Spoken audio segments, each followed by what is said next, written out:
फलटण प्रकरणातील डॉक्टर तरुणी मृत्यू प्रकरणात चौकशीसाठी एसआयटी नेमली जाणार आहे।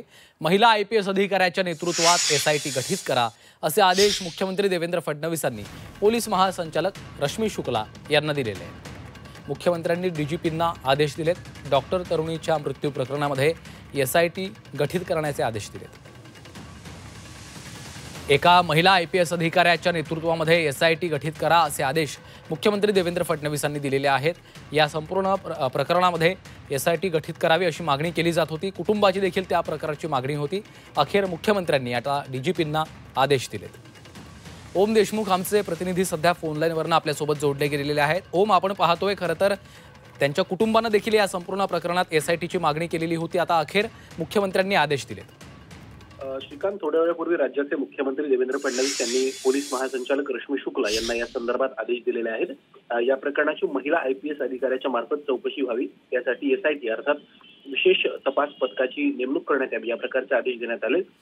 खरं तर ज्या पद्धतीने डॉक्टरची आत्महत्या झाली होती आणि यामध्ये अनेक कंगोरे दडलेले आहेत, सुसाईड नोट असतील किंवा इतरही महत्त्वाच्या गोष्टी असतील, त्यासोबतच राजकीय आरोप सुद्धा आहेत। त्यामुळे या प्रकरणाचं गांभीर्य लक्षात घेता आणि सातत्यानं होणारी मागणी लक्षात घेता मुख्यमंत्र्यांकडून या संदर्भात एसआयटीची घोषणा करण्यात आली आहे। त्यामुळे अंतिमतः जी मागणी होती ती पूर्ण झाली आहे। आता न्यायाची अपेक्षा खऱ्या अर्थानं कुटुंबियांसह सर्व महाराष्ट्राला आहे। या प्रकरणामध्ये ज्या पद्धतीच्या राजकीय हस्तक्षेपाची चर्चा सातत्यानं होते, तो हस्तक्षेप खऱ्या अर्थानं या प्रकरणात आहे का, केवळ हे आरोप प्रत्यारोप आहेत की यामध्ये राजकीय दबाव आहे, हे देखील पाहणं या खऱ्या अर्थानं महत्त्वाचं असेल।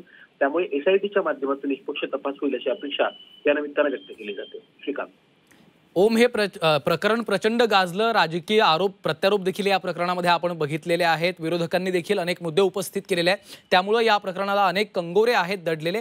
या संपूर्ण एसआयटीच्या तपासानंतर यातलं सत्य समोर येण्याची आता अपेक्षा आहे। निश्चितच ज्या पद्धतीनं पहिल्या दिवसापासून विरोधकांनी आक्रमक होत या प्रकरणामध्ये भाजपचे माजी खासदार रणजितसिंह निंबाळकर यांचं नाव घेतलं किंवा इतरही काही महत्त्वाच्या व्यक्तींची नावे यामध्ये आली। 2 पोलीस अधिकाऱ्यांचा सुद्धा यामध्ये थेट सहभाग दिसून आला।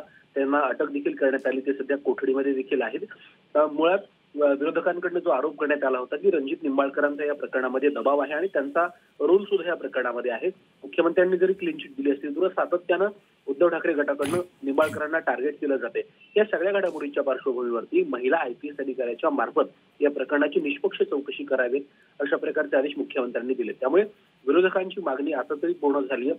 त्यामुळे विरोधक मुख्यमंत्र्यांनी केलेल्या या निर्णयावरती, या घोषणेवरती समाधानी आहेत का आणि ज्या पद्धतीने पुढचा तपास होते त्यावरती नेमकी विरोधकांची प्रतिक्रिया कशी असणार आहे हे पाहावं लागेल।